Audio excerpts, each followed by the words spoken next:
Thanks to the anti-smoking movement, lung cancer numbers are down overall. But there has been a frightening uptick in advanced lung cancer diagnosis in non-smokers under 50. Researchers don't know why, and the symptoms can be easy to miss.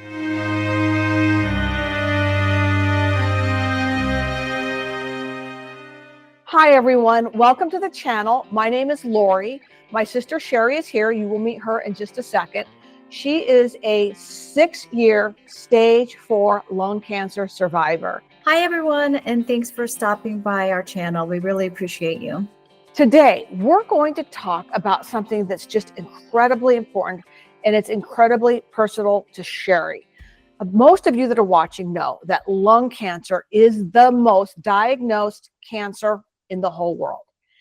And yet, the symptoms are so subtle that almost everyone is diagnosed at stage 4. Some are stage 3, but very few are diagnosed when it's in its most curative stage at stages 1 and 2. So whether it's a persistent cough or some weight loss or some other symptoms, most of the time, especially people that are under 50 that have no known risk factors like tobacco use, they are misdiagnosed. They themselves don't understand that it could be lung cancer, and most doctors are not looking for that for people that are under 50 and relatively healthy. So today we're going to talk about Sherry's story and some of the shocking symptoms that she missed that would have led her to the correct diagnosis.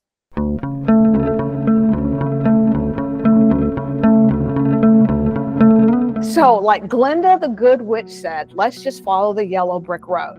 So Sherry, take us back to the very, very beginning, before you had any idea that you had lung cancer or anything else that was wrong with you, and tell us what the very first inkling you had that something wasn't right. I had been dealing with fatigue for years. And, I had lived a really healthy lifestyle. I ate healthy, I exercised. Being under 48, who would ever have guessed that, lung cancer would be something that I would get? So I had gone to a clinic that diagnosed me with Lyme's disease, of all things. So I had spent a year, probably around a year, being treated for something that I didn't have. And how much money did you spend? Thousands of dollars in doing these sometimes just crazy treatments. I remember thinking, this is the weirdest things. And I wasn't getting any better. I was actually feeling sicker. And I'm like, I just want to know. So after a while, I was like, I don't have Lyme's disease. There's no way that I have Lyme's disease. Something else is wrong. So. And so you felt fatigue. It was terrible fatigue. You felt somewhat out of breath.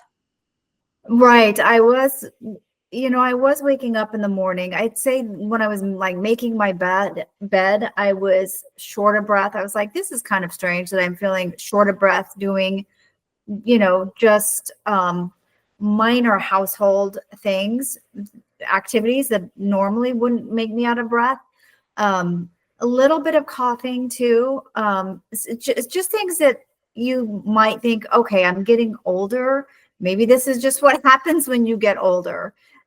Traveling to Colorado, I was struggling, going up and down stairs. We live on the East Coast. So so we're at 0 feet above sea level. So someone going to Colorado from here, you might think, oh, well, I'm over 40 now. I'm struggling with my breath a little bit. That's not an alarming thing all on its own, right? That's not alarming. Right. Yeah. And no, I had a terrible time. I was like, why am I struggling to go up and down? I've been to Colorado many times, but it was difficult. It was like going up and down stairs were hard. I couldn't catch my breath just hiking around the foothills.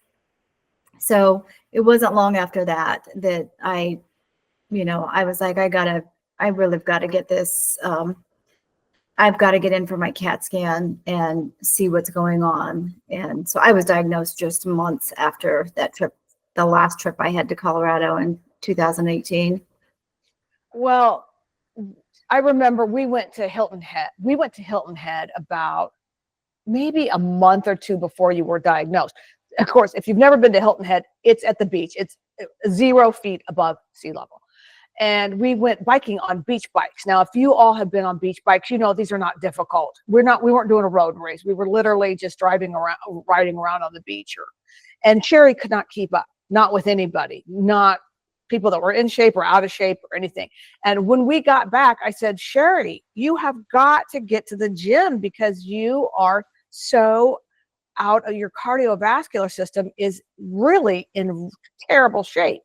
And oh, okay. I mean, I think you were probably thinking, oh, wow, I guess I really am in bad shape. Again, it's not dawning on you that it's actually a physical problem with your lungs, right? Right, not at all. I had ridden bikes for years. I mean, that's something that I really enjoyed. So that was kind of shocking. I remember when we were in Hilton Head, I'm like, why am I struggling so bad to breathe? So I think for anybody, like if you all of a sudden are having a terrible time breathing, do not ignore that. I mean, a cough that won't go away, shortness of breath, wheezing. Yeah, those are just things you cannot ignore. Looking back, I wish I would have never ignored those things that are things that you can't ignore those. And the other thing that Sherry and our grandmother, she died she died when I was just a couple of months old, but she died at the age of 49 of lung cancer. Now, as far as we know at the moment, lung cancer really doesn't have any kind of genetic component. There isn't any, they've never found genes that just not like breast cancer or colon cancer where there seems to be a genetic component. There really isn't. But I remember my mom telling me, oh, well, she smoked 2 packs a day of unfiltered cigarettes. So, this is what you're thinking. This is what goes through your brain. Yes, my grandmother died of lung cancer, but she smoked 2 packs a day since she was, 12 years old. She was born in 1917 or something. So she had been smoking for, 35 years before she got lung cancer, died. That's what you think of. And so, Sherry, did you ever think that you would be in those shoes after hearing those stories your whole life? Oh, no. And that's the message that's out there. And in fact, that's what everybody asks me is, did you smoke? Did you smoke? How long did you smoke? I mean, because people assume that if you've got lung cancer, you have smoked, and that's how you get it. But there's many people, and there are a lot of people that do get lung cancer from smoking. Don't get me wrong, but there are many that are diagnosed without a smoking history. It's becoming more of an issue, especially in women, right? Like younger women under 45, even under 40, even in your 20s and 30s, this is becoming an issue. And again, researchers don't know why, but they're not going to have the same symptoms as someone that has had tobacco use in their history. And even to people that have had tobacco use, a cough is not unusual, or being out of breath isn't unusual. If you've been using tobacco for a long time, you may be sort of used to feeling a little bit out of breath.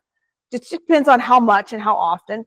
So these could be some of the beginning signs that people that have tobacco use miss too, which is so important. You were saying earlier off camera how important it is that people that have had tobacco use to take advantage of getting screened. Yes, we have programs. We have early detection programs now that if you are over the age of 50, if you had a light smoking or heavy smoking history, you are eligible to get a CAT scan. I think it's a low dose CAT scan to check and see what condition your lungs are in, or if you, if you've got nodules or tumors or whatever.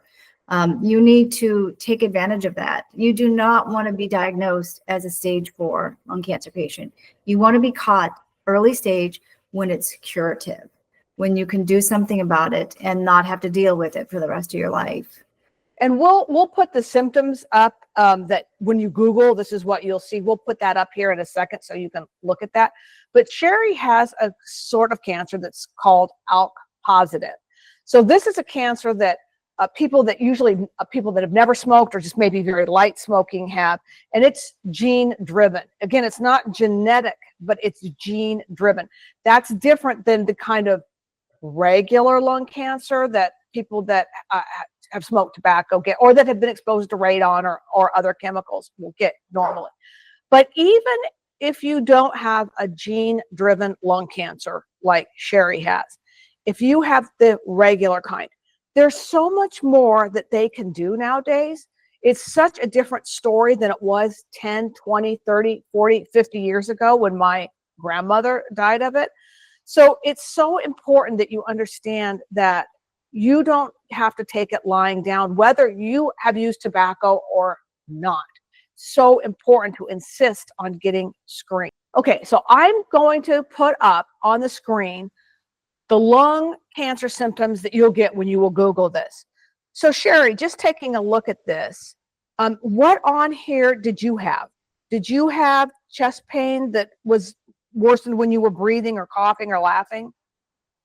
No, I had shortness of breath, fatigue, some weakness, and then my vomiting was not the kind of vomiting that I would say someone with cancer had. Mine was due to I had swollen lymph nodes around my trachea because there was cancer, in those lymph nodes. So my vomiting was due to that. I think a lot of people with lung cancer vomit that have brain mets because there's pressure on certain nerves that in your brain that cause vomiting. And then there's other types of vomiting with cancer. But yours was, you were more or less vomiting because you couldn't get like pills or medication and stuff past, or food. Yeah. Or food past there. So yours was a different kind of Mine vomiting. was a different kind of vomiting, but that still should have said, hey, and that's what did finally. I was like, something is wrong. I should not be throwing up my food and pills every morning. There's a reason why I'm not swallowing. So that finally did. What about high blood pressure? This says high blood pressure, high sugar. Did you were fine. I always had low blood pressure for some reason. So all of your blood work was perfect. Am I right? All of blood work has always been so good. Yeah. So saying saying, oh, my blood work is perfect, that is hiding. That can be hiding really dangerous conditions, correct? It really is, yeah. And you did not have seizures or anything like that because, again, that's more or less, you had no brain mets when you were diagnosed, right? No, I had terrible, terrible chest pain before I started I was already diagnosed, but my chest pain was terrible.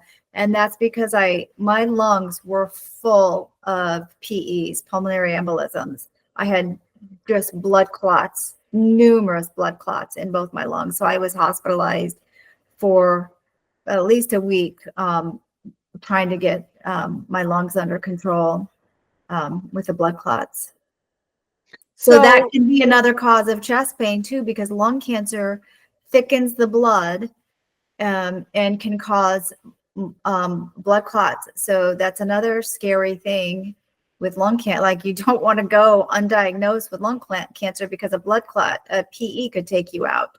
So a lot of times the chest pain, like your lungs don't have any nerve endings. You can't, that's the heart. That's why a lot of times people are diagnosed at such a late stage because your lungs, there's no feeling in them. Like you can't tell, there's no pain. We don't have nerve endings in our lungs. So, but we can feel the PEs. I'm not sure how that's just a different story. That was very painful. You get diagnosed, and tell us briefly about that. We'll do another video about her diagnosis. We'll link to that. We're not going to really go into all of that today, but just give us a brief rundown of you're diagnosed, and all of a sudden, is it all coming together for you? Yes, it all came together for me. I was not happy that I had lung cancer. That was kind of shocking. It was like, I always assumed, like, if I'm going to get cancer, we're women, you think breast cancer, if you're going to get any kind of cancer, or my mother died of colon cancer. I thought, I was always on the lookout for colon cancer. Like I always thought if I get cancer, it's going to be colon cancer or breast cancer, not lung cancer. But I was just happy I had a real diagnosis, that I could be on a treatment that was going to help me, that I was going to get somewhere, and that I wasn't, taking some medicine for something I didn't have. Yeah, and I guess it's shocking. I think the shocking part is that you had almost none of the symptoms that you think of. In fact, I remember you saying to me, well, I Googled it, and I don't have, I'm not coughing up blood. I'm not dangerously thin. I'm not, I'm not nauseous or any of these other I things. never smoked. Yeah, Yes. right. You How is never this smoked. possible? Yes, and your doctors, you have to advocate for yourself, especially if you're younger, especially if you're a female, and especially if you've never had any history of smoking. You have to advocate for yourself, because what's the worst case that can happen? What's the worst case? They scan you and they say, no, that's not what it is, right? Right. So this is the important thing. If you have lungs, male, female, old, young, you can get lung cancer. And that's what we're trying to say today. You can get lung cancer. So don't miss the things that Sherry did, because this is something that can lead to a very devastating diagnosis. Because once you reach stage 4, it's not curable. There is no cure for Sherry's cancer, or really any kind of lung cancer, once you reach stage 4. So just briefly tell us, Sherry, what's your treatment now? What are you doing? What do they do for you? So I'm on a targeted therapy. I'm on my second targeted therapy, and it's just an oral pill that I take from home, which is very convenient. I don't have to go to my cancer center except for my scans and my labs, which is every 4 months at this point. So not that this doesn't come with side effects. There's lots of side effects, but I will take it because it's keeping me alive. And it's from the convenience of home. Most people that don't have smoking in their past history usually do end up with a gene-driven kind of cancer, and that's treated completely different than, again, regular lung cancer.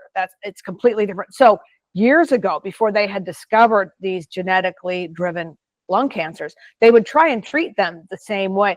I remember back not too long after Christopher Reeve died, remember Superman, his wife, who was quite young, maybe 45, not even 50, I remember years ago, this may have been 20 or 25 years ago even, she was diagnosed with lung cancer. And I remember being shocked, like, how does that happen? And she died within 1 year, because back then they had no idea. Chances are like 99% that she had ALK-driven or some of these other different kinds of cancer. And had she been living today, it would have been a whole different story for her, right, Sherry? Yeah, definitely. Now, I do know a gentleman who's older who does have a smoking history, and he is on an oral. He did a clinical trial. He's on an oral. His his is an oral immunotherapy, though. And he is doing really well. The drugs have come so far, so that it's amazing what they can do. But yeah, I believe a lot of people that were diagnosed years ago before any of this genetic testing might still be alive. Because this gentleman is he's an 11-year survivor at this point, and he has no evidence of disease. So these drugs that they have nowadays are pretty amazing.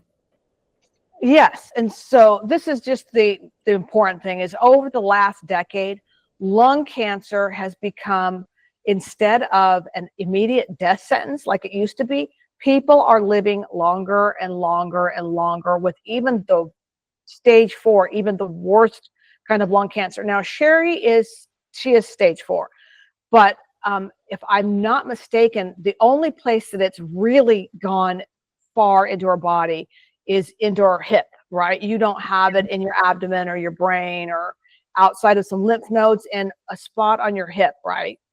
Yeah, that's the only place. If it hadn't have spread to my hip, I would have been stage 3, actually. Like 3, I think they said 3C or 3B, if it hadn't have spread to the hip. Right. And now, if that's not uncommon for this to spread to your bones. This is a really lung cancer. It's a very common thing. So another thing that you could look out for, and I have seen this.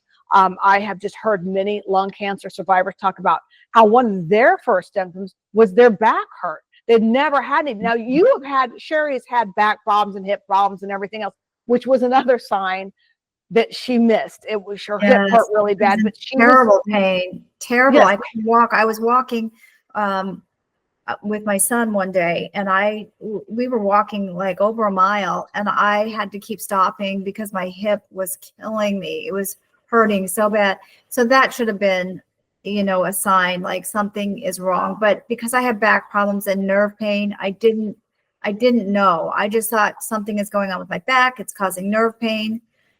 But if I didn't have the back problem, that right there should have sent me to the ER because the pain was excruciating. But Both who pains thinks, is excruciating. who thinks that though? Who thinks you weren't 48, you weren't old, but you also weren't a complete spring chicken? And anyone who's over 40 knows things do start happening in your 40s, these weird aches and pains. Oh, this was bad. Like I couldn't walk. I kept having to rest. I kept having to sit down, and it was terrible. It was excruciating pain. But who thinks of a hip pain A as tumor. lung cancer? Yeah. Who would ever think that? Or even back pain? Who thinks that, oh, my back hurts so bad, oh, I must have lung cancer? Yeah. Right? Who Yeah, thinks no. In a million years, I would have never thought that I have a tumor in my hip. Right. You're not thinking these things. So, well, that does it for today. We will definitely be having more videos coming out. Thank you so much for tuning in. We appreciate it. Please like and subscribe. Everybody that likes and subscribes, that just helps get our channel out more. We're going to talk a lot more about lung cancer symptoms and other kinds of cancer too. So thank you so much. Appreciate you. Thanks for being here, everyone. All right. Thanks. Bye-bye. Bye.